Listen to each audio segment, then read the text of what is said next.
The eighth session will be chaired by Professor Ssp Matthews, Fellow, Institute for Sustainable Development and Governance, and we have Professor Rajan Varghese as the key speaker for the day. The session will be having 3 presentations as been noted in the screen by Dr. Sunija Beegum, Dr. P.S. Devakumar and Shyla Hameed. I invite all the dignitaries to the dais. For the welcome address, I invite Lakshmi Krishnan. Each new day is a blank page in the diary of your life. The secret of success lies in exploiting the abundant opportunities and possibilities that the day offers. Good afternoon. I look around the stage and I am in awe with the collective expertise gathered around me. Today it is my honor and privilege to welcome you to the technical session 8 on higher education in Kerala. First and foremost, I extend a hearty welcome to Chairperson of the session, Professor Ssp Matthews, Fellow, Institute for Sustainable Development and Governance, Trivandrum. Next, I would like to welcome Professor Rajan Varghese, former Pro-Vice Chancellor, Mahatma Gandhi University, and also an alumni of our own university, Kerala University, who graduated from the Department of Economics. We cannot think of a person more suited than him to give us insights into government withdrawal and privatization of higher education in Kerala. On behalf of all, I extend a warm welcome to you, sir. Next, I welcome all the presenters for the day. Dr. Sunija Begum N, Assistant Professor, Government College for Women, Trivandrum. Dr. P.S. Devakumar, Assistant Professor, Government College for Women, Trivandrum. Shyla Hameed, Assistant Professor and Head, MES College, Idukki. With deep appreciation, I welcome all to the session. Once again, wishing you all a fruitful session. Thank you. Thank you, Lakshmi. Hope the session will be an intellectual delight for all of us. On this note, I request the chair to continue with the proceedings.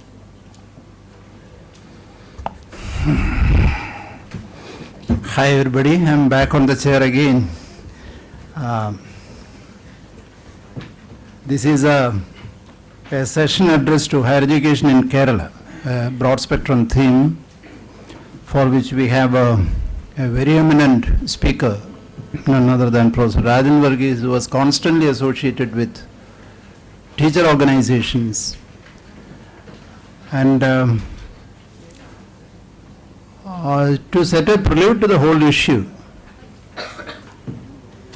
we should understand that education in Kerala, especially higher education, these were some of the points which we were listening to in the previous session, and I hope that that will be an adequate feeding ground for the present session. Education happens to be in the concurrent list, and more often the decision taken by the union government will supersede all decisions taken by the state government if they are in conflict. That is a constitutional mandate.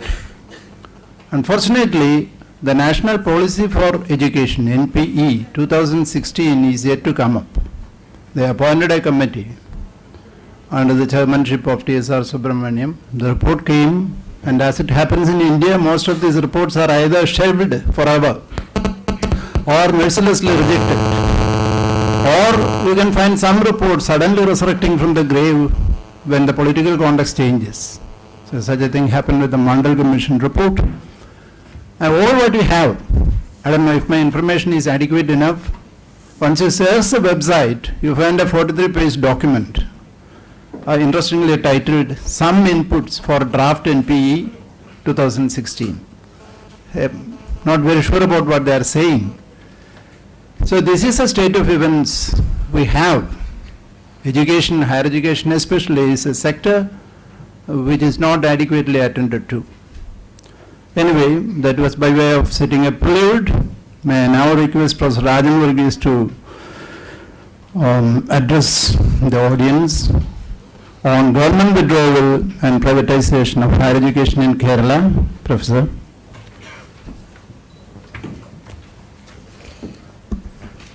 Respected Professor Ssp Matthews, Chairman of the session, Professor Abdul Salim, Honorary Director, members of the faculty, delegates attending this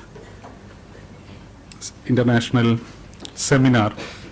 I'm in fact delighted and in a sense privileged to speak or to share some of the ideas on the historical evolution of higher education in the state of Kerala and how it is being systematically destroyed in a sense. In a technical sense, we say there is a disinvestment, silent disinvestment taking place in higher education. We often speak about privatization, but what is happening in higher education in Kerala is more a process of disinvestment, because it's a process, it's a method adopted by the government of India since 1991 to address several economic issues. And this is silently witnessed in the higher education in the state of Kerala also.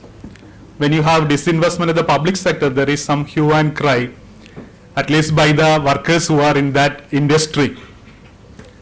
There may be some strike or some other demonstrations, but if it is happening in the social sector like education and health, it is a silent disinvestment. It is taking place very silently in the system, and we are not even aware of the magnitude of loss that the society is suffering as a result of the policies adopted by rulers at the center and the state in the new situation. So my effort is to trace some of the trends that is being manifested in the state of Kerala, which ultimately lead to or can accentuate the privatization of public assets in the state of Kerala. For that purpose, I start with the usual idea or expressions regarding the higher education or education scenario in the state. So we have large number of universities. Some people even say that higher education in Kerala is overexpanded. That is one argument. So there is no need for giving subsidy, there is no need for government starting institutions in the private sector because it is already overexpanded. That is one argument. This may be used as an argument for government withdrawal.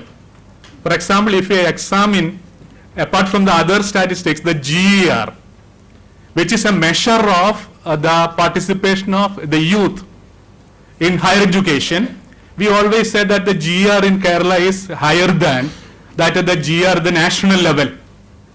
In the beginning of the 11th 5-year plan, the GER in India was 12.4%.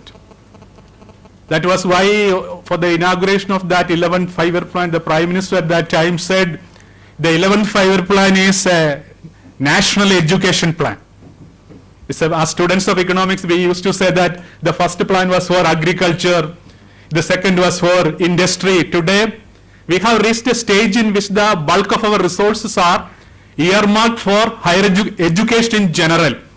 That was the sense in which an economist also, for several reasons, Manmohan Singh, said the 11th 5-year plan of India is the national education plan because we are going to earmark 89,000 crores of rupees for education alone, which in nominal terms was 10 times higher the fund that we allotted for the previous 5-year plan.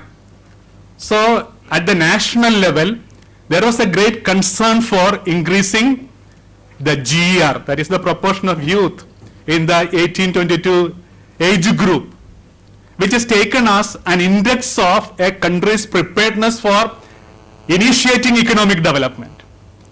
If you examine the case of developed countries, you can see that GER is very high. In the Scandinavian countries like Norway, Denmark and Sweden, the GER is as high as 80 and 90%. They are also on the top list of the SDI. So also the case in the United States of America, it is more than 70%. Or the average GER in developed countries, it is nearly 56%.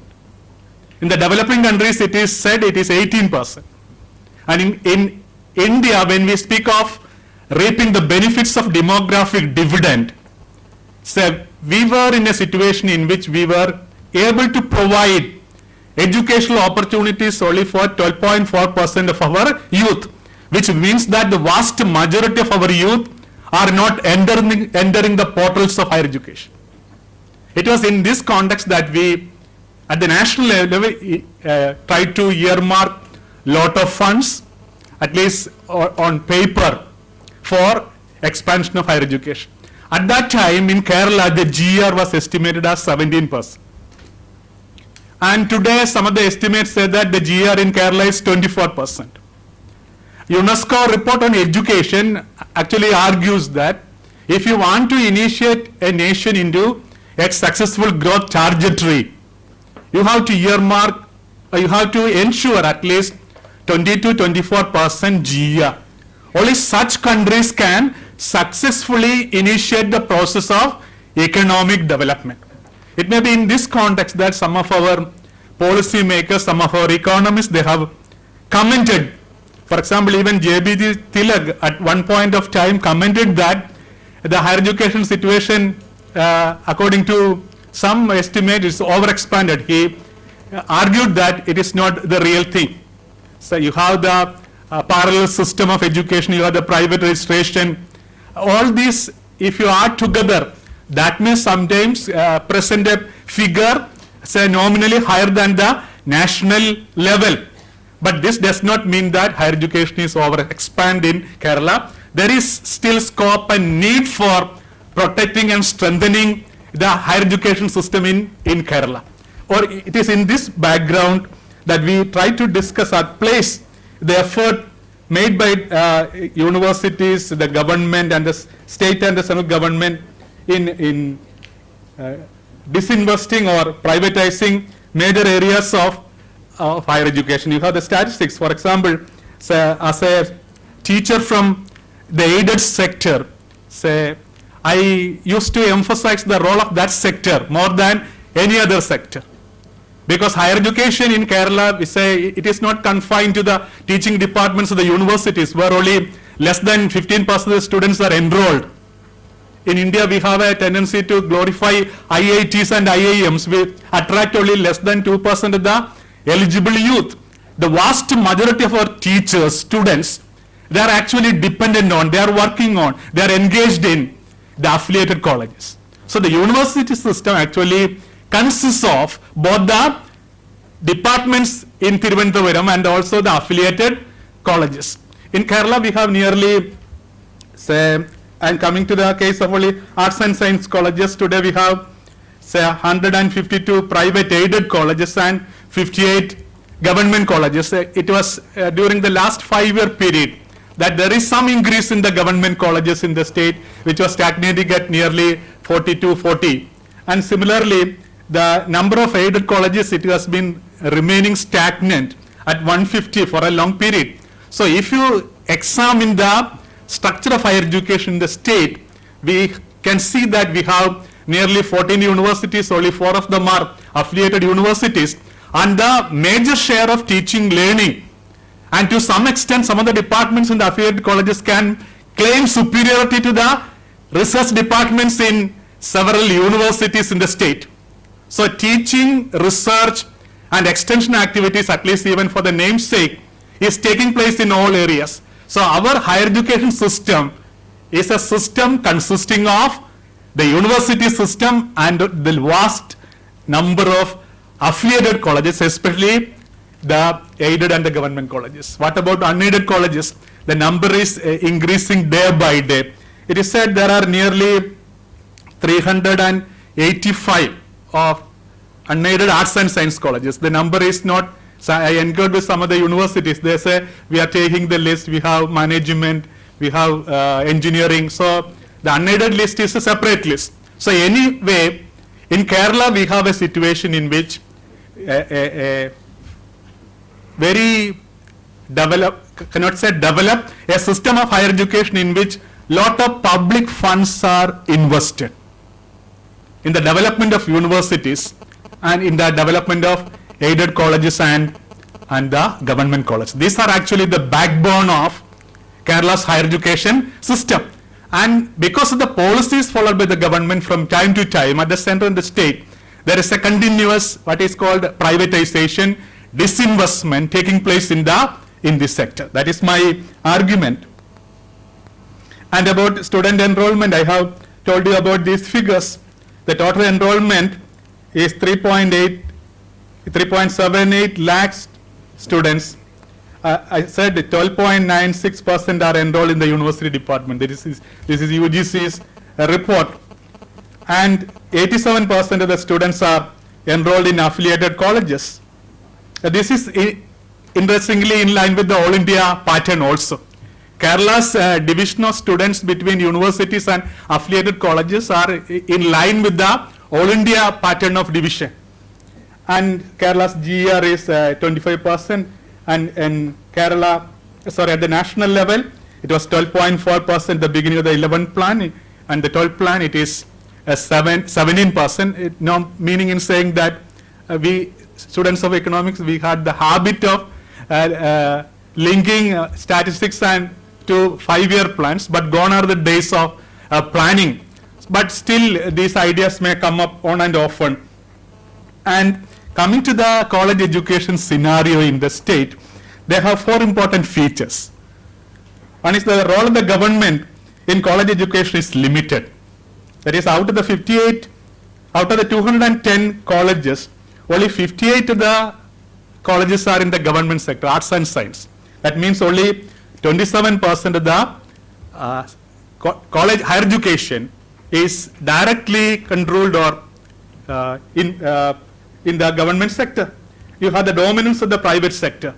You have 72.3% of the colleges. They are aided private colleges. Don't be under the impression that aided colleges are private colleges.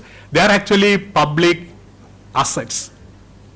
If you go to the history of the creation of this institution, you can easily understand that these institutions are the result of the contributions made by different public agencies, public funded agencies, to the evolution of these institutions. And unaided course and growth of self-financing or private aided colleges, that's the third feature. I said there are 370 such arts and science colleges as in 2015. This is from the economic review. And another important feature that you find in the state is the emergence of unaided courses and off-campus courses and study centers of other universities in the aided colleges. The problem, there is no point in having off-campus centers, distance education, but the problem is that they are situated in the same building, in the same campus of the aided colleges, which are actually built by public funds or public assets. So it is this process that is gaining momentum. During the last year, UGC has some restriction on conducting of off-campus courses, but it is still thriving in the state in one form or another. So these are the 4 important features that you find in the higher education, college education scenario in the state. And coming to the evolution of college finances. In fact, you have a very good book on this issue by another HOD of the Kerala University, Dr. E.T. Matthew. So finances of the private aided colleges in the state. There are 3 different ways of securing land for colleges. Actually, this was the initial capital expenditure required for building a college. It was gift from the state government. If you examine the property or the establishment of aided colleges, these are actually the gift of the government, either popular government or by the princely state. I was a teacher at the Union Christian College, Alva, for more than 3 decades. The entire land for the college was donated by the Maharaja of Travancore, the 40 acres of land. And the first college building was the Kacheri Maliga. We call it as the Kacheri Maliga, or the court building. It was the court building of the Travancore at that time, donated to the college for starting the institution. The MG College in Trivandrum is situated on 40 acres of land donated by the government of Kerala. The SN College in Kollam is situated on 30 acres of land. It was called the Cantonment Maidan. It's a public land. You take any leading institution which has contributed to the development of growth and development of higher education in the state. They are built on public asset.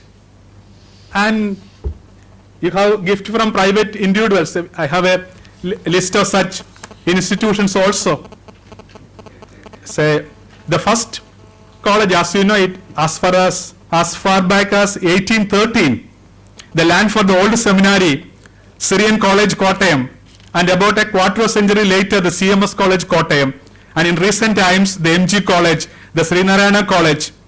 And actually the recurring expenditure for running CMS College was an interesting thing to study. 2,000 acres of land was given by the then rulers to the CMS mission. It was called the Monroe Islands. If you travel between Koilon and Trivandrum, you can see the Monroe Turuth, which is facing problems. That entire land was given to the CMS Society for raising the recurring expenditure for running the CMS College at Kottayam. So that was the way in which society at that time addressed the issues of higher education. Then you have the case of other institutions. I told you about the Union Christian College Alva. In 1948, the Nair Service Society established the MG College in Trivandrum, and also the SNDP, the SN College in Koilon. And in 1964, the state government made a grant of 26 acres of land for starting the Devakumar College at Shastangota in Kollam. Land for the establishment of colleges used to come in several instances from donations by individuals or organizations. Say, for instance, the offer by V.S. Shivaramakrishna Iyer of an amount of rupees 50,000 was the initial capital for the Payyanur College in Payyanur, Kannur. With that, they at that time purchased 157 acres of hilly land for starting the Payyanur College. So, at Chalanur in Kozhikode, 67 acres of land was gifted by the Educational Society at that place. You take, I'm not talking about the history of evolution of, say, Guruvayurappan College. It's fund are given by the Guruvayur Devasam. Say, St. Thomas College, St. Mary's College, Manargad. It is the offering by the people at Manargad Church. The St. Aloysius College at Edathua. It's mainly the offering by the pilgrims at Edathua Church. You take any leading institution of higher learning, whether it is school or college, they are built on public asset. They are nurtured by donation from individuals and institutions. So this was the brief historical evolution of leading educational institutions in the state. You had you must have heard of the Ulpanna Pirivu. NSS in 1940s, they conducted what is called the product collection. From every Nair family, they were collecting one coconut for one from each family. They were collecting one coconut, at least for one tree. ഒരു തെങ്ങിന് ഒരു തേങ്ങ വീതം collect ചെയ്യുക. It was started in Charthala NSS Union. At that time, they collected 6 lakhs of rupees in 1940. That actually paved the way for the establishment of NSS College at Changanasheri, NSS College at Pandalam, and the MG College at Trivandrum. So the initial capital for building the first institutions of NSS was offered by the community themselves. So you can have other the relatively rich Catholic institutions in Trichur, Palai and Changanasheri. They have a lot of funds. They started also colleges. And that was a period in which we tried to develop educational institutions mainly on gift from the state, gift from the private individuals, and the managements also, they purchase land in addition to this. Then coming to there are 3 periods you can notice in the evolution of college finances. They are classified under 3 headings. The period prior to 1962, period from 1962 to 1972, and the period since 1972. these are the three historical periods in which you can find some major changes in the evolution of college finances in the state. The period prior to 1962 is the period called the first college was established in Kerala. Say, it was a period of complete financial autonomy for the state. Nowadays we speak about the problems of autonomous college, but prior to 1962, colleges were enjoying complete financial autonomy. They follow only the syllabus of the university. The only control was the academic control exercised by the university. The fee collected from the students were retained by the colleges and were used for the payment of salaries. There were only 36 private arts and science colleges in the entire state of Kerala prior to 1962. So they were, in a sense, they were completely unaided colleges, self-financing colleges. And from 62 to 72, you have very important changes. So it's called the period of grant in aid code, because government is giving a sum of money annually to the colleges for maintaining, improving and extending higher education. Not that it is for secular education. In the government order, it was specified that government is giving aid, grant to private institution for secular education. Under this new arrangement, colleges were entitled to three different types of grants. You have the teaching grant, you have the building grant, and the equipment grant. But the most important period in the development of higher education in the state of Kerala, especially college education, is the period since 1972.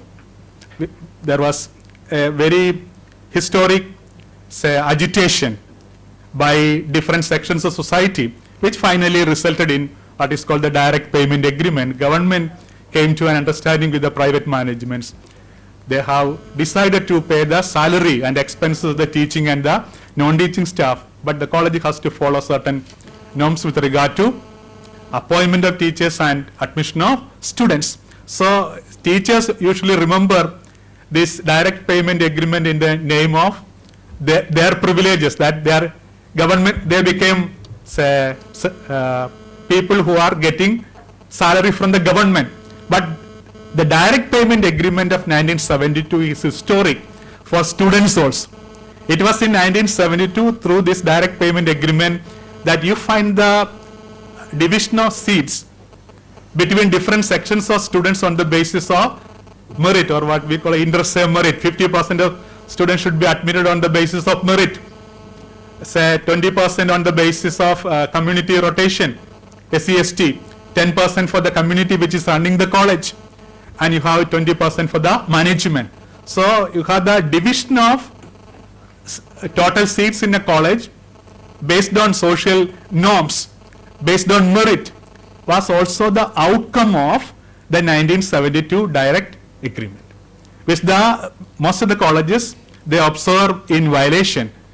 But when we introduced the centralized admission process in the college level also, there is some problem with the management. They have to admit at least 50% of students in the merit category. So that was historic in the evolution of the college education in the state. Colleges which were run by private agencies were brought under social control, and also students, they were assured of entry. Actually, the present Kerala society, the social mobility, the high standard of living that we enjoy today can be attributed to the development in the 1970s. It was the educational system based on merit and social norms which created the present day Kerala society. Kerala has never undergone an agrarian revolution. We are not aware of any industrial revolution in the state. Actually, the number of industries in Kerala can be easily counted by counting the industries in Ernakulam district. So what Kerala has accomplished is a development in human development by investing heavily on education, in school education and in college education or in the university system. which is at the root of the high standard of living that we enjoy today. So we are, even in the 1990s, Kerala find a place in the Human Development Report, mainly because the investment, social investment that we have made in education, in school, in colleges, and in the health sector. And you have the different components of that direct payment agreement. Then you have other institutional sources of finance. Apart from government funding, you have the management. Some of the managements, they invested heavily, especially the rich management. But after 1972, this management were slipping. They were mainly making use of these colleges as a major source of income. They never made any investment. But when you have the new economic policy saying that the UGC funding and funding at the central level will be linked to your institutional performance, which among other things include infrastructural facilities, etc., the management, they began to paint the building and invest some amount of money in the colleges. So NAC has some positive impact. It has not thoroughly impacted the quality of education. We say that the quality of education in Kerala is very low, but all the colleges which go in for NAC accreditation, they get A or B grade. That is another thing. You have the National Accrediting Agency, which is accrediting all the colleges in the state of Kerala. Only 10% of the colleges in India are accredited. But most of the colleges that have gone in for accreditation in the state of Kerala, either they have the A stamp or the B stamp, which means that they have fairly a high quality of education. But still we lament that the quality of education in Kerala is very low. The truth is lying in between all these facts. Then colleges may get some funds in the university. It's very meager because universities are nowadays reeling under financial difficulty. You have a policy by which universities are forced to mend their own ways. They have to mobilize resources. They have to start off-campus courses. They have to sell their degree. Off-campus courses are another name for selling the degree in the marketplace. Either you can purchase the degree of the university in the state of Kerala from Dubai or from Delhi, because they have the shops which is specializing on this off-campus business. And the major reason for the development of this off-campus distance education business is the policy followed by the government. Governments were actually following a policy which actually crippled, which reduced the financial viability, financial position of the university. So the universities were forced to follow their own rules. Once the university education and the executive committee or the syndicate is headed by people who have vested interest, also commercial interest, naturally and logically they will use that facility for commercial purpose. That was the way in which the university education has developed. So there was no meaningful help from the university for the colleges in the state. Then you have the University Grants Commission. Of course, there are some amount of funds from the UGC to the state universities and to the colleges. But if you compare the quantum of funds that we received from the center through the UGC, it is peanuts. You compare it with the funds that the central universities are getting, with the amount the University of Kerala or any other college is getting. So there is in fact a very inequitable distribution of the central funds among state governments and also among the colleges, especially affiliated colleges and the state universities. So it's not a major source of finance. You have non-institutional sources of finance. They are fees other than tuition fee. Tuition fee is fixed by the state government. The university can fix only other fees. You have the donations. You have the receipts from property, interest on bank deposits and borrowing at the college. Some of the colleges, they have very good deposits. In one college, the donation is collected in the form of offering to the deity. So, in Kottayam, so you will be taken after the interview to the church, in which they will open the big box, you have to deposit the fund there, and then they will lock it. So there are donations coming in different ways. This was the way in which some of the colleges were developing in the state, which actually eroded the issues that we raised at the point of the direct payment agreement. And donations were classified under different headings: donation from the staff, donation from the students, and donations from the general public. These are the non-institutional sources of finance. And coming to our central theme, that there is a disinvestment taking place. So you had the structure of higher education in Kerala built on public funds, public assets, that is being disinvested. And you have several instances after the pre-degree was dealing from the colleges, there was excess capacity and colleges were allowed to run their own courses. That was the beginning of unaided courses in aided colleges. And Kerala government in 2001 published a white paper saying that we are for privatization. So they suggested, among other things, raising the tuition fee, no aided or government colleges in future, starting new courses only in the self-financing stream, starting unaided colleges, and autonomous status to colleges with sound financial background. This was the policy announced by the government in 2001. It was called the White Paper of the Antony government. And there are different routes through which this disinvestment is taking place. And I said about unaided off-campus courses in aided colleges. Say, in a aided college, the entire building infrastructure, it is built on public funds, and the teachers and the staff are paid by the state government. But some of the managements, they utilize this facility for running unaided courses and the off-campus courses in the adjacent classroom. Even in some colleges, teachers were forced to take class in that. Teachers from the aided stream, they were forced to conduct classes. So this is an instance in which the public asset, which is built on contributions from different public sources, that is being lost. The management can run courses of their choice. In Ernakulam, there is a college in which you have 3 MBA courses in the same campus, which is now an autonomous college also.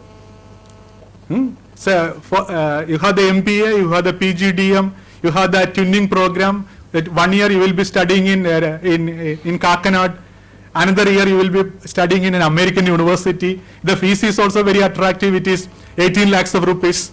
So a college built on public asset. Even the students, even the parents, they are not aware of the type of course that is being run in that institution. You may even find it difficult to locate the college, because the part of the college is located in one campus and part of it is located elsewhere. So these are instances in which we have taken colleges with A grade for autonomous status. So the best example of disinvestment is running of unaided off-campus courses in aided colleges with the help of public assets, infrastructure and staff financed by the state government. This is taking place in the system. There is an undue privileging of these courses and streams. And when a parent is coming to the college, you can easily identify which is the aided course and which is the unaided course. The way in which the atmosphere, the ambience is created. Naturally and logically, large number of students are attracted. But the problem is our concept of education has been blurred. Even for the ordinary people, they are not able to find out which is the right thing. The purpose of education, the purpose of running education by the state government may not be to give subsidized education. At least they can give an idea to the larger public which is the right type of education. Say in colleges, in arts and science colleges which are following liberal streams of education, you have the placement cell. Actually, placement cell is part and parcel of a professional education. The best students in BSc mathematics is recruited by the Federal Bank or the South Indian Bank for 10,000 rupees. the first class student in BSc Mathematics is recruited by the South Indian Bank or the Federal Bank for 10,000 rupees. And if he is pursuing his MSc in Cochin University, if the best students they go to other centers of learning outside the state, you can have the best student, best citizen in the country. So the people who are running the state, people who are running the institutions, they give a wrong image of education. What is the purpose of liberal education? How it is different from professional education? It is well and good you have a placement cell in an engineering college. Of course, you should give career guidance to students at the Arts and Science College also. But the purpose of Arts and Science College is not to recruit the best students to the as foot soldiers of this global capitalism or the private sector. It is actually adversely affecting not only the quality of education, it is affecting the quality of life in the society also. So then you have the commercialization of courses and marginalization of the aided stream. You have the university system. I had told you several examples of commercialization of university system. Actually, in Kerala, the private sector was very delighted of starting the unaided courses because unaided courses in Kerala was invented by the public sector universities. So you have two types of self-financing courses, public sector self-financing and private sector self-financing. Actually, the genesis of private self-financing course in Kerala can be attributed to the self-financing course started by our own university, because there was reluctance on the part of the state government to expand aided stream that compelled the universities to go in for self-financing. They call it by several names. It's cost sharing, etc. But the thing is that in Kerala, the beginning for self-financing courses can be traced to the activities, the working of public funded state universities, and this was a golden opportunity for the private sector to rush in. They invested heavily there, they made lot of funds. So then also you have the influence of national accreditation agencies. I have told you about NAAC, etc. Actually, an impression is created in the campus and in the state that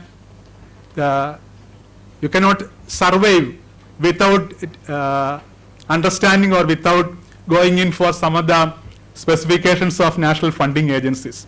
So the national accreditation agencies like NAAC or the NBA, they directly or indirectly blunted or reduced our opposition to privatization. So in a very silent manner, these national agencies introduced elements of privatization, elements of unaided courses, because colleges and universities were asked to mobilize resources. How an aided college running Malayalam and history, economics can generate resources? They go in for other areas. So the ideas of national accreditation may be well and good, but actually it spread among other things the ideas of privatization in our campus that blended the spirit of several organizations in the campus of teachers and students. I'll stop. You have the latest examples are you have the autonomous colleges in Kerala. So what is the type of colleges you have made autonomous? What is the admission procedure for teachers? What is the admission procedure for students? You can have autonomy is the thing that higher education can always think of, can cherish. But it is given to institutions of high quality and standard. The autonomy of state universities are taken by the government and it is given to the private institutions. The autonomous functioning of universities are adversely affected, eroded, whereas the rule allow private managements to run courses of their own choice. Last month, the education minister of the LDF government declared that we will not start any unaided courses in aided colleges. The next day, an autonomous college in Ernakulam, they started 3 unaided courses. So this the private managements, they are strengthened at every turn of history. Their financial muscles are strengthened. You create a financial constituency by which they threaten, they challenge the normal rules and norms of a society. So they go to the court. They bring the best lawyer from Delhi, our university lawyer and the state government lawyers. They lose all cases. Say they bring lawyers from Supreme Court to fight these cases because they have lot of funds. You have strengthened them financially by offering several concessions at one point of time or another. Then you have the proposal for private universities is hanging fire in the state. There was a committee was asked to formalize a report, and the point was that the committee drafted a draft ordinance also. That was also a unique thing. A committee was asked to examine the case of private universities in the state, that too without the knowledge of the education minister of at that time. And the members of the committee, in their enthusiasm, they drafted an ordinance to be issued, which is actually the task of the law department in government of Kerala. So the way in which things are moving in certain directions show the eagerness or certain vested interest in cornering the benefits, in taking the system to their direction. You have several proposals in the 12th five-year plan, which again will accentuate the process of disinvestment. You have the public-private partnership is nothing but appropriation of public assets. You have the Narayana Murthy committee report that was also accepted by the planning commission. Narayana Murthy committee report says that the salvation for higher education in India is corporatization. And finally, the argument is what is happening in state of Kerala is a process of build, operate and transfer in the reverse gear. So you have a formula for development today. Say government has no funds. You entrust the things to the private sector. They will build the infrastructure, facilities. They operate it for a certain period of time. After that time, they will hand over the facilities to the government. That is called that is a variant of the PPP model, which is called the BOT. In Ernakulam, you must have heard of Mattancherry Bridge. New Mattancherry Bridge was the best example of the BOT. And the people in West Kochi, they call it as the Bridge of Trouble, because they have to pay high amount of toll to cross over from Ernakulam to Fort Kochi or Mattancherry. And that was now taken by the government after a period of time. But in higher education, what is happening is the reverse of this BOT. Public assets are created by the government, by educational institutions, by charitable organizations, and it is run by the management based on government norms and university rules. But after a certain time, private managements are allowed to operate these assets as they like. That's why it is the reverse of the BOT. It was created by the state or the public. It was controlled by the state. Now it is transferred to the private sector for profit or for enrichment. So this is a silent disinvestment taking place in the state, and nobody is actually bothered about this, because say a government will come and another will come, and this situation will stabilize. What is now being discussed is you should not open new engineering colleges, you should not open new unaided colleges. By this time, already existing colleges, they will find some mechanism to stabilize, survive, and they will start coming up after the turn of 4 or 5 years. So the society is at a loss. So the assets created by the people of the state, it is gradually being given to the private sector for throwaway price. If you disinvest public sector shares, the government will get at least some money in the form of the value of the share.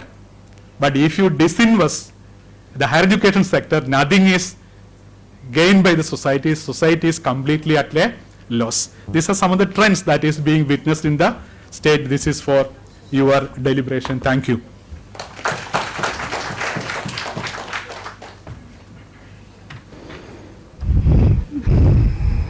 Thank you, Professor Rajan Varghese, for taking us to the analysis of educational history in Kerala and proceeding to illustrate how the ethos of education has considerably been eroded in recent times. I hope we can have the interaction once the panelists come over and make their presentations.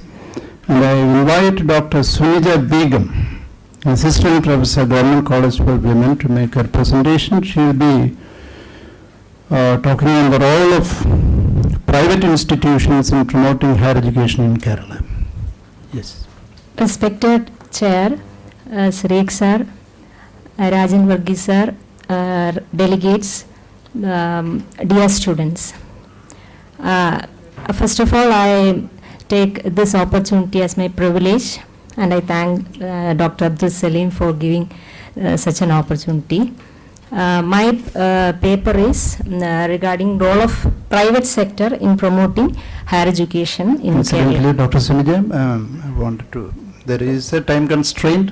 I hope 10 minutes should be okay or something like that. Most of my arguments are substantiating the arguments put forward by Dr. Rajan Varghese, and coming to the introduction.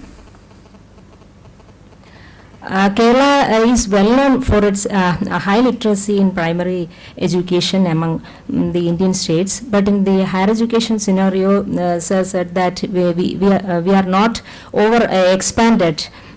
Because our GER is not very high. The present data published by MHRD, Government of India, in the All India Survey on Higher Education conducted every year, in the previous 2014-15 data shows that our GR is 27, but it is higher than the national average. But it should at the 14th position among other states and is well below the world average. And our target is to achieve 30 and above. So what we need is a very high quantity of finance, and it is crucial in this regard for providing qualified faculty and adequate infrastructure.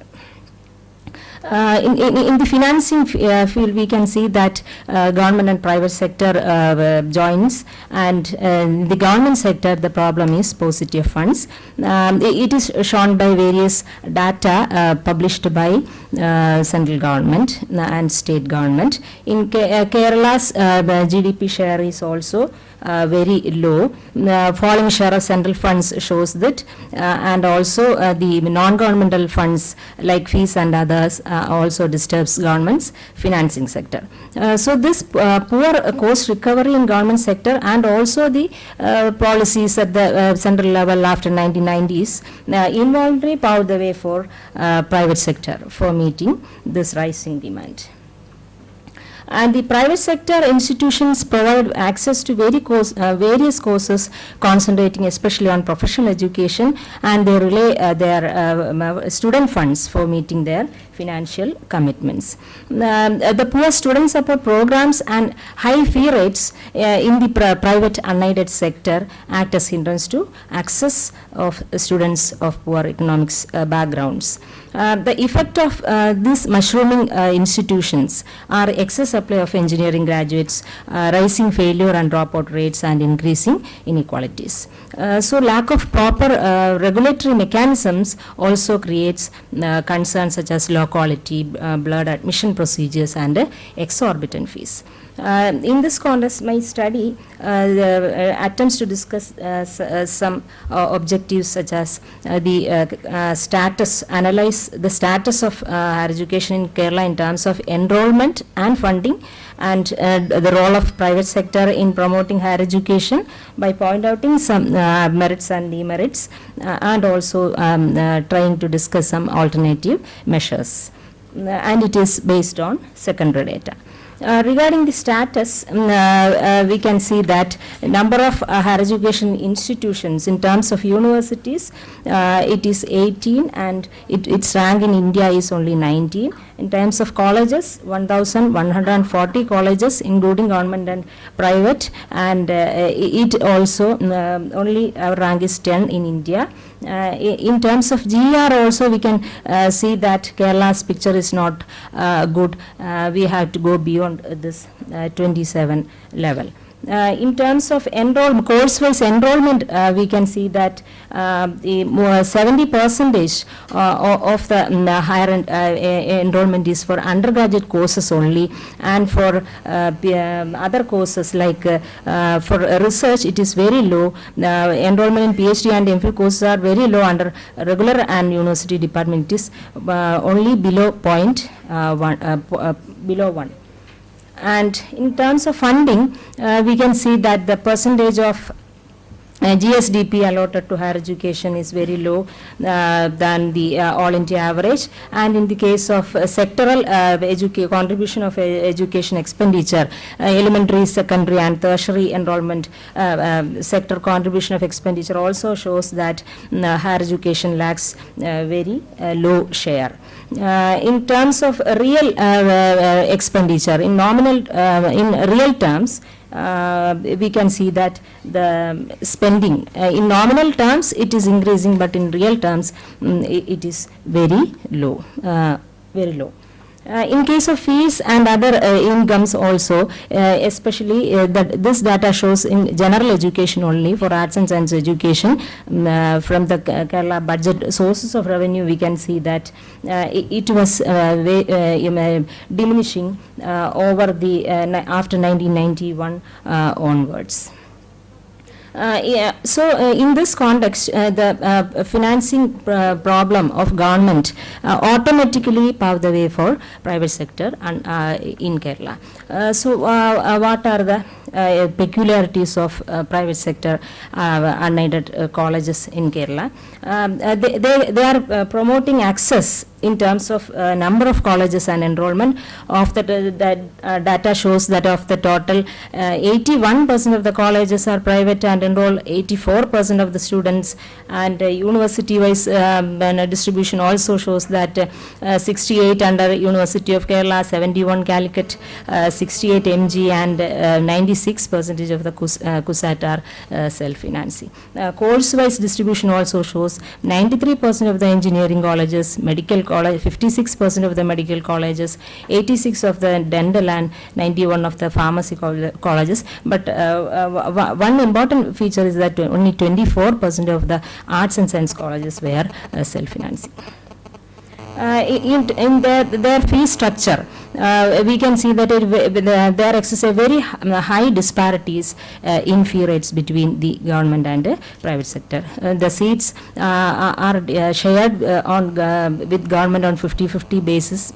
We know that of the total 50 are government and the remaining 50 are for management and NRI seats in unaided colleges. Then in spite of the rise in institutional cost of higher education institutions, the rate of increase in fees in government and government colleges is very low, the data shows. Because it is in medical courses it is to 25,000 only for the past 7 years, and there is only a very slight increase in engineering colleges in government sector.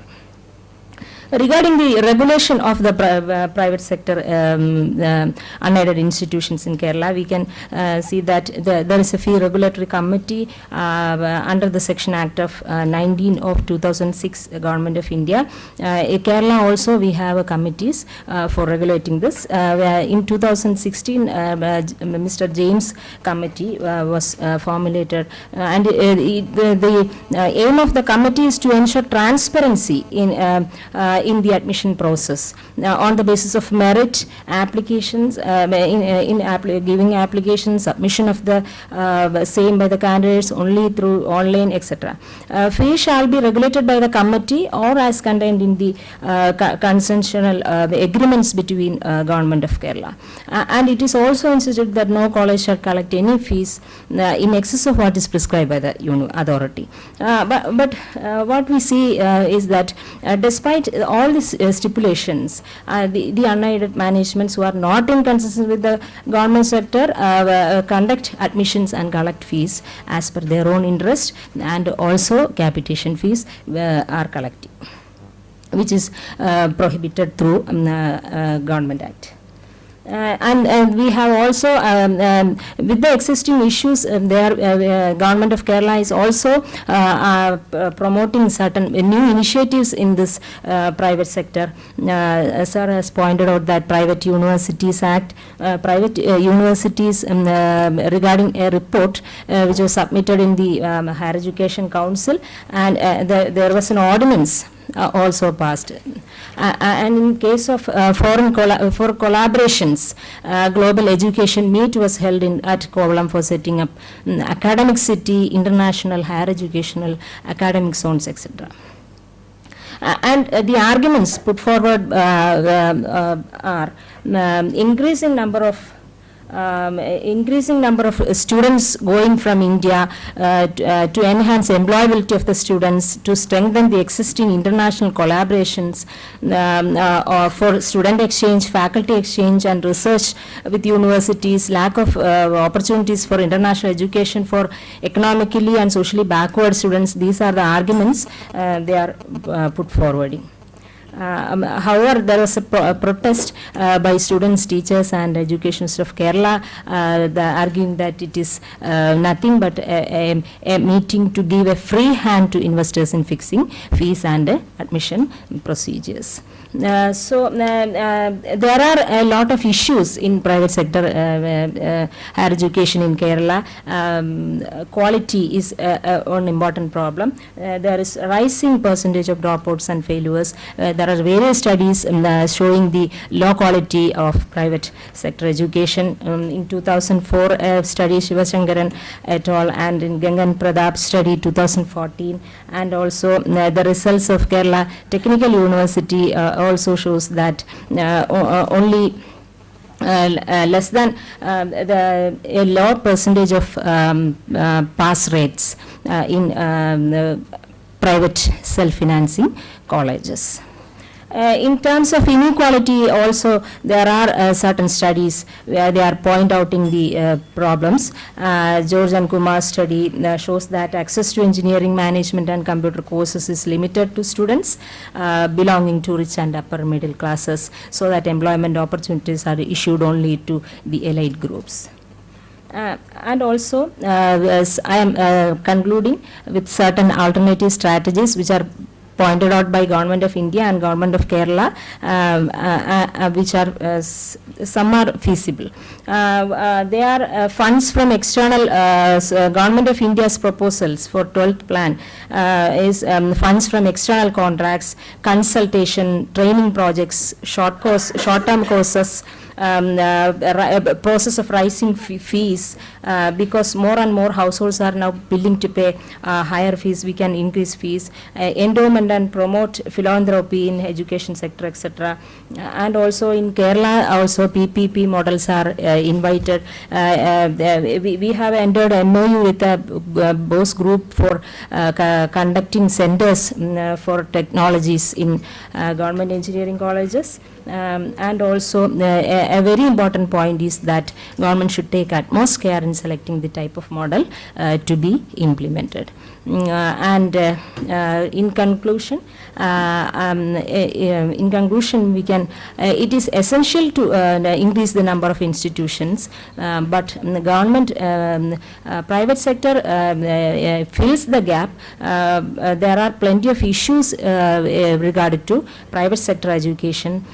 So government Kerala has not but yet implemented a proper financial strategy which facilitates both quality and quantity of higher education. Certain suggestions are contributions from the public parents and alumni can be tapped, and the fee policy should be after studying unit cost of education, and it should be discrimination in favor of poor and full cost recovery from the rich, and revenue supplementation through PPPs should not be used to substitute for public revenues but to supplement them. And also private non-profit institutions or philanthropy is to be initiated, and private institutions should be properly regulated, and mechanisms of ensuring quality are to be timely implemented. The conditions of availing student loan should be relaxed so that it will be available to all sections of the society. Thank you. Thank you, Dr. Sunija. Dr. P.S. Devakumar, he is also from the Department of Economics, Commerce, Government College for Women, Trivandrum. He will be talking on the need for bridging the industry-academia gap, the way ahead for Kerala. Professor Devakumar. Good afternoon. Dr. Shyla Matthew sir, Dr. Rajan Varghese sir, Dr. Salim sir, my fellow faculty members, my dear students. My topic for today's discussion is bridging the industry-academia gap, way ahead for higher education in Kerala. Happy to hear some words like market, industry, enterprise, gainful employment in the morning, even though these words are having some slightly differentiated connotation in my discipline, commerce. When these words are attached with higher education, I am a bit excited also.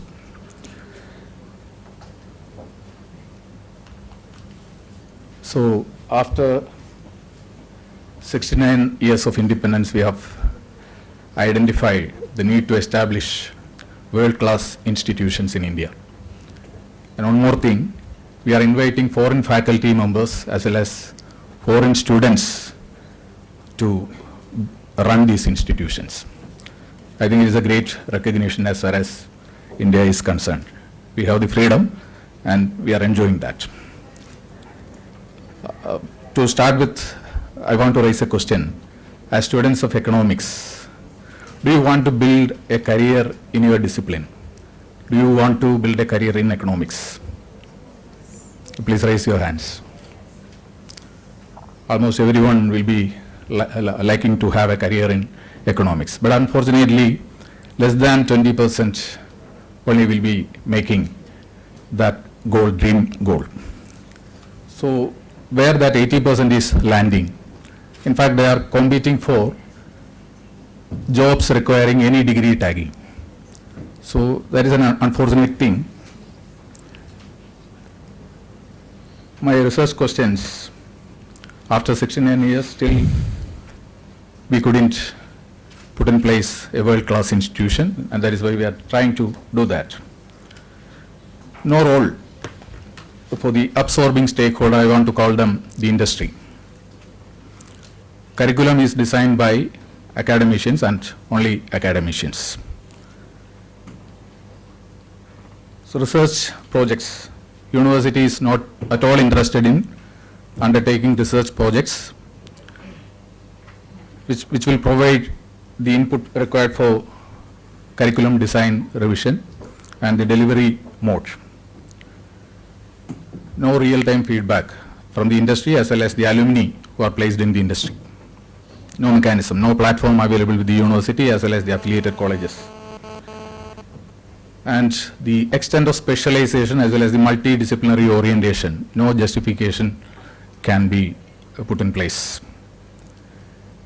Of course, any degree tagging is a major employer that is creating the employment opportunity for the graduates as well as the undergraduates. More than 80% are settling with that. So adding fuel to fire, we have a skill development ministry planning to start 50,000 skill development centers. Where from these students they will be tapping? Definitely those who are attending the regular UG as well as PG programs of our institutions. So 50,000 centers across the country within 4 years, coming 4 years. Means definitely the input quality of these universities as well as affiliated colleges, definitely it is going to suffer. Short duration, employable skills, these centers will be imparting. Definitely universities and colleges are going to suffer on discount. Another issue is about patents. Development stage, less than this 900 is the average number of patents registered from these universities as well as higher learning institutions annually. And less than 20% of these patents are only commercially exploited. Means some use to the society. Less than 20% of the patents only are getting an interest from the society. Project assignments, so ritual, and a few only are funded by the industry. So these are the models worldwide universities are following. One is a forward integration model, means how the society should be in future. The universities, the knowledge generator can decide. The other model is backward integration. So an industry or the absorbing instrumentality is facing some problem. For that, the university is designing a solution, providing a solution. That model and a combination, composite model for the future as well as whatever problem you are experiencing, the universities used to come up with solutions. Western universities, very good example for that. So as per in mind, they have conducted a study in 2013. As per that, 47% of the graduates in India are not employable in any industry, in any industry role. Means even they are not fit for working as a conductor. So that varies from 2.59 to 21.37. Functional roles in accounting, only 2.59% people can only be employed. Sales related jobs, it is 15%, and business outsourcing and all, it is 21%. So I have undertaken a project with these objectives. So whether there exists any major disparity among the various universities as far as curriculum finalization is concerned, like that criteria followed for admitting the students, whether aptitude and all, whether it is verified, then the gaps in quality of deliverables and the industry expectations, then verify whether the academic output coming out of the universities are settling with any degree tagging employment, then suggestions. Hypothesis, according to that I have framed, gone through the literature. So these are the major findings of my analysis. So there is no significant difference in framing the curriculum across the universities in Kerala. It is academicians, few disciplines they rely on industry experts to get the input while finalizing their curriculum. Business and commerce is slightly better. Arts, languages, subjects, they are lagging far behind. Then aptitude towards discipline. 37% of the disciplines are only going for an aptitude verification. Is again not up to the standards. Listing of the potential employers. So where the academic output can be placed, at least the discipline should have an idea. Again 44.3%, 44% of the disciplines only are having the potential employers listed. That itself shows the lack of interest on the part of the academicians. Then even they are not keeping records as to where exactly the academic output is placed, where the alumni is placed. Only 27% are keeping the records. 78%, almost 78% of the disciplines are of the opinion that their output, they are settling in employment with any degree tagging. So 17% for business and commerce, it is 17%, is better slightly. Arts and science languages, it is pathetic. Industry feedback. 87% of the respondents never received any feedback from the industry. How the output of the academic discipline is performing in the industry, they are not having any idea. So you can think about how they are coming up with a new syllabus. Benchmarking with national level institutions. So we are planning to start international level institutions. Not even the national level we are targeting. So no benchmarking is required. 46% they are believing that there is no benefit while going for such benchmarking. So these are my major findings. So aptitude is not verified at all. Then potential employers, they are not going for a mapping. Then at least they are not regular in that. Then the feedback about where the alumni is placed, again is a lackluster record. Then forced to settle jobs requiring any degree tagging. So my suggestion is to have a real-time connect. The classroom should be connected with the respective industry. Industry means the absorbing instrumentality. Privilege should be there and understudy. So it's a medical education dynamics. So there it is a successful story. A MBBS student, he or she used to get a number of opportunities to interact with the industry, real-time exposure. So that is why his or her career is built like that. So almost above 90% is the rate, employability rate as far as medical discipline is concerned. So it's a positive sign, and that model we can replicate in other disciplines also. So to that extent, you have to have that interaction, industry, academia interaction. Number and longitude of the interactive spells a student is having with the servicing industry, that is important. The number as well as the duration for which you can have a consistent interaction with the industry will make the difference. So this is the last bus our universities should not miss. Already constrained by scarcity of funds, quality of academic faculty as well as students. So a dynamic platform for a real-time interaction with the respective industry stakeholder, that is the only solution. And even the new draft regulations, world-class university regulations, it is not addressing that area. I think that is a major area you have to trust upon. That is the only solution by which these institutions can be made attractive. There should be frequent crossovers from industry to academic. So industry should come to the university, like that the academicians should visit the industry. There should be crossovers.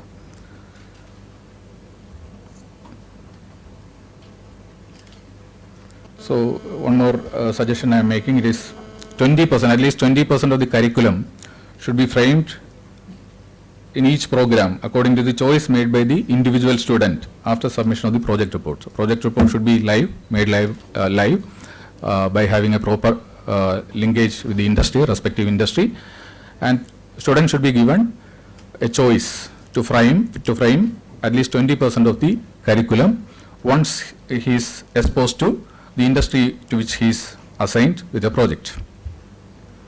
So it is taking place with foreign universities, Stanford and all, they are doing that. So this is the last bus. So if our universities are not taking it as a signaling event, definitely they are going to miss out. And skilling the demographic advantage for the benefit of these traditional disciplines, it is very much essential. And I hope that with the emergence of these world-class universities, our universities will also do the needful, and we will be successful in that. Thank you. Thank you, Professor Devakumar. We have one more presentation to be done by Shyla Hameed from MES College, Idukki. She will be making a presentation on the potentials and constraints of the new initiatives in higher education in Kerala. Professor Shyla. Respected Chair, my dear teachers and friends, these days we have a lot of discussions regarding the higher education policy of India, national level, international level, and also in coming to Kerala context. And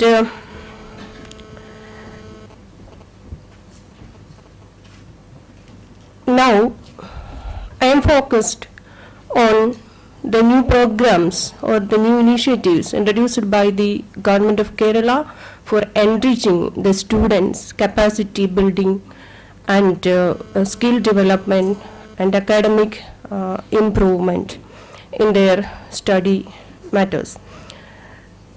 Then it has been observed that the students from the arts and science colleges, they do not get any opportunity to support or to create any employment skills in their study process. So the government introduced such programs, especially I am concentrated on to the new programs like Ssp and WWS scheme forwarded by the government. And it is a new initiative introduced by the government, which is mainly focused on the all-round development of students. So there is some technical problem. I will try to explain what is my content and conclusion and suggestions regarding this. The government introduced such programs, especially on enriching the student. The WWS program is a newly introduced scheme in the introduced in the arts and science colleges of Kerala. And especially the main objective of my study is to assess the effectiveness of this program, how it is effective for enriching the student, the Ssp program and the WWS program, and what are the important methods and measures used by the teachers and the mentors for improving the student, and also what is the net result. What is the net result of this program? First of all, I would like to tell about the WWS program introduced by the government, and this is a mentoring program, especially it is a mentoring program, and this scheme giving necessary orientation to needy students to prepare them for employment and give them necessary guidance and motivation, and also mental support to identify appropriate areas of their higher studies, their skill-oriented domains, etc. And in this scheme, there is a peculiarity. The teacher is known as the mentor. As you know, what is the role of a mentor? The program, the peculiarity of the program is work with a scholar. Work with the mentor is always with this scholar, and the teacher gives different directions, provides different enriching opportunities to the students indirectly and indirectly. And the student selection and the process of working of this program is according to the rules and conditions of the Kerala government, the Director of Collegiate Education, and the fund was allotted by the government. My study is a case study which is based on under different colleges. I take different colleges from MT University, and I used primary methods and secondary method to. I used primary methods and secondary method, interview, telephonic interview and other interviews, and different personality and rating scales are also used for conducting my study. This I already told what is this program, and it is a transformative potential learning and and it's constrained in the context of challenges faced by the higher education sector. We have so many programs, but actually the implementation is a major, execution and implementation is a major program.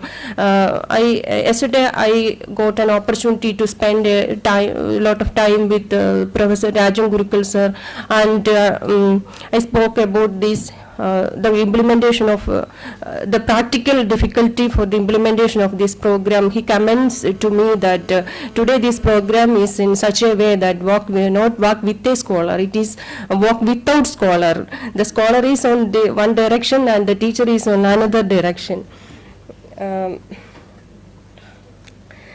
This is the objective of my study, to analyze the current higher educational programs introduced by the government and the problems and its review mechanisms, and to identify the potentials and constraints of these programs among the students, among the recipients of this program.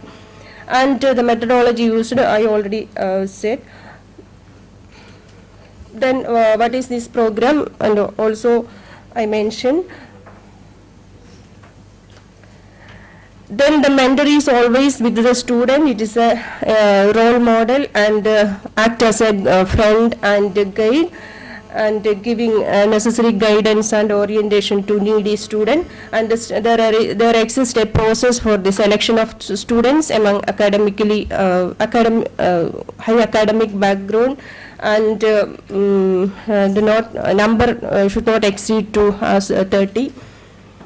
And there is in Walk with the Scholar program, there is an internal mentor and also external mentor. Internal mentor is from the college, the teacher itself, teacher from different departments, and external mentor from other organizations, industry, business organizations, etc. And my analysis on WWS program among the current recipients, and I used different methods to assess the students' performance after receiving the WWS training.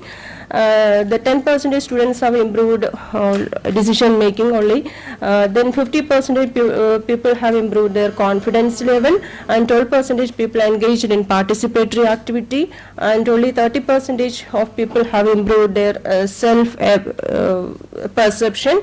And the employment skill and skill oriented training is very low and pathetic, very wretched condition. And another program, one of the important program introduced by the government, Ssp Program, that is a scholar support program for enriching the backward student among us, and it is imparting the additional support students in curricular areas of weakness, and this college or institution conducts so many additional classes and skill development programs for this type of student, and support the studies and their examinations. They organize different classes in morning session and evening session.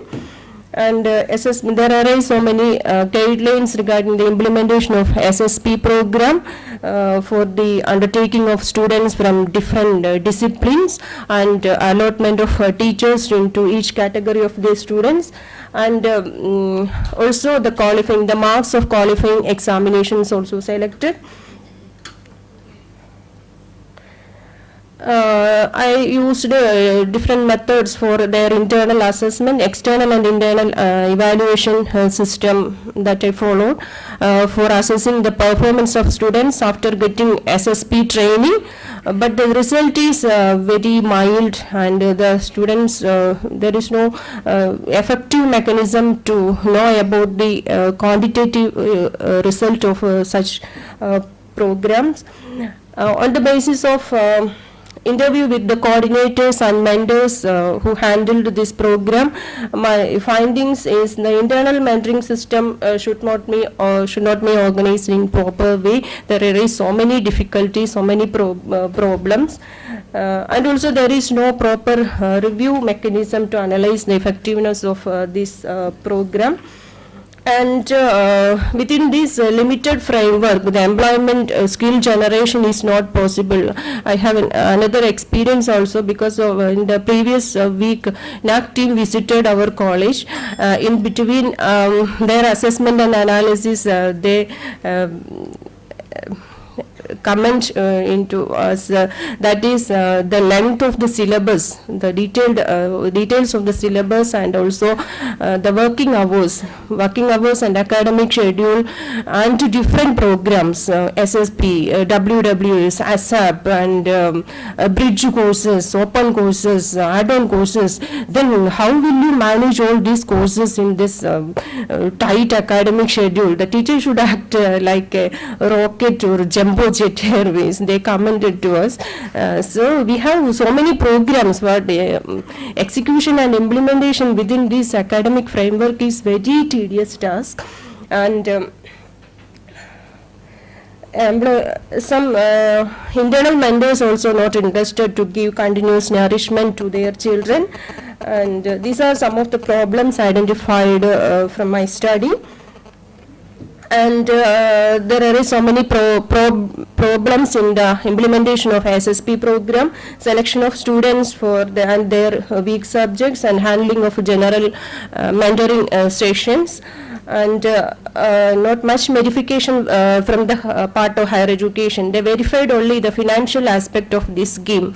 And the year-ending period, I mean the semester end period, they collect the information from head of the institution. What about the fund? What about the fund allotment? The net result assessment is assessment should not happen. That is the actual fact. And that yesterday I spoke these things to the Rajan Gurukul sir, and I would like to give a proposal to state government, and he is proposed to be the chairman of Higher Education Council. Then my suggestion, continuous and comprehensive evaluation is too much important for the proper execution of this program, and innovations in teaching learning process is also important, and upgradation of curriculum and knowledge enrichment. Then already some speakers says about the academia industry linkage. That is too much important for a skill generation and giving such nourishment to the student to make possible with the institution, industry and academia linkage, and collaboration with the national agencies, national skill development agencies. That is and also there are other conclusion part also. The government of Kerala introduced so many ambitious program, but the execution is the main problem in front of us. I raised the question to the eminent economist and educationist here.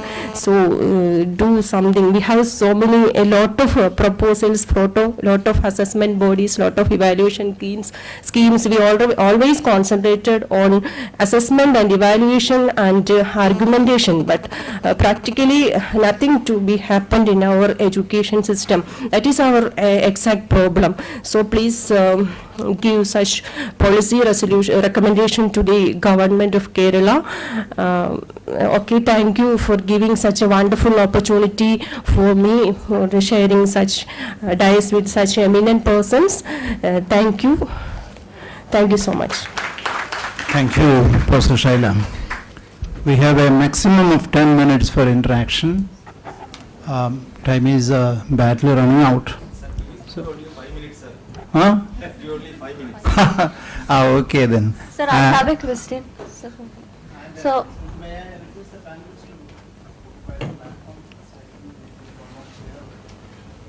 size. Sir, the first question, I have a general question.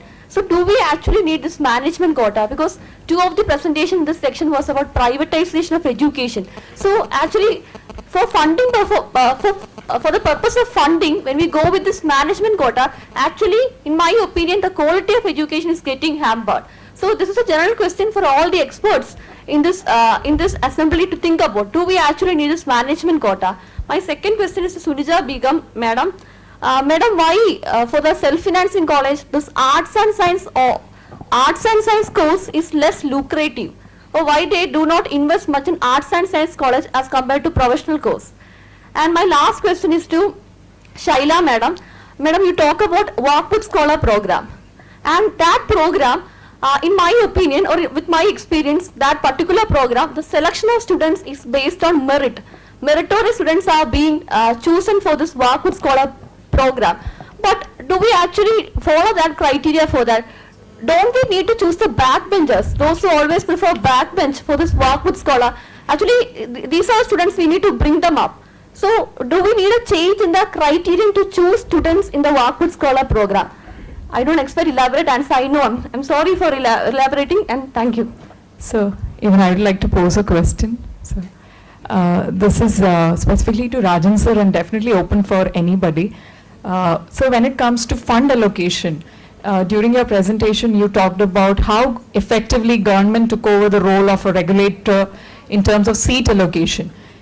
Why can't government also take up a role of regulator in terms of fund allocation? Because whatever you said is absolutely right. The fund which comes to the private colleges, what essentially happens is they keep on increasing the infrastructure.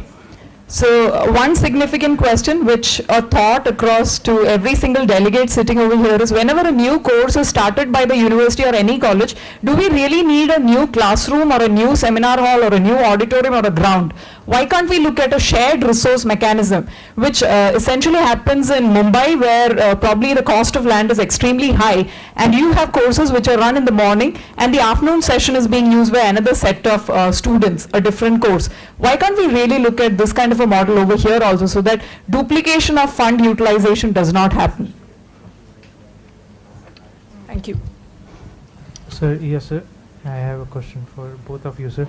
Thank you very much for actually showing the real picture in terms of GER, because when we talk of the enrollment, so AISHE 2014 report, when you go through it, initially it shows the increase in number of the enrollment and number of colleges, but in my opinion it does not show the real picture in terms of the quality. So it is more perfection if we talk of the GER. And for the last 3 years, for the last 3 days, I was eager that someone should talk on GER rather than on enrollment. So I am very much thankful to both of you. So my question is to you, sir. This is the problem of both the institutions in private